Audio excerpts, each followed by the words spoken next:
ખેડૂત માટે દુઃખની વાત છે એટલે કરવી પડશે, કારણ કે મેં અત્યારે એક હળવદનો વિડીયો જોયો પેટ્રોલ પંપનો ખેડૂતનો. હવે 7-12 માગે ડીઝલ લેવું હોય તો ખેતી માટે 7-12 માગે 50 લીટર ડીઝલ આપે. એમાંય પાછું આપણે ગુજરાતમાં એક સિસ્ટમ થઈ જશે, ડબલું યુરિયા લ્યો કે ડીઓપી લ્યો.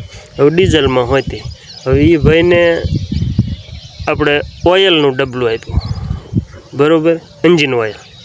હવે આપણે ગુજરાતમાં એક સિસ્ટમ થઈ જશે કે ખેડૂને હે ને ગમે ત્યાંથી એક ગતકડું જ બટકાવવાનું, એ તમારે જરૂર હોય ન હોય, બરાબર. આવી મિત્રો દુઃખની વાત છે એટલે કરવી પડે છે.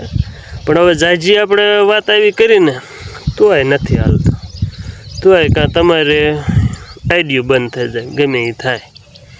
એટલે આ સિસ્ટમ એક થઈ જાય, લાઈન આપણા ભારતમાં લાઈનમાં ઊભું રહેવાનું, એક ડબલા બટકાડવાનું, બરાબર. ગમે એ વસ્તુ લ્યો. હવે મને તો એવું લાગે કે આપણે ખાધી ખોરાકી લેવા જઈશું ને તેલ કે એવું, તો એમાંય કાંઈ બીજું ન આપે તો સારું, કે ભાઈ આ કેમિકલનું બાથરૂમ સાફ કરવાનું તમારે ડબલું એક લેવું જ પડશે.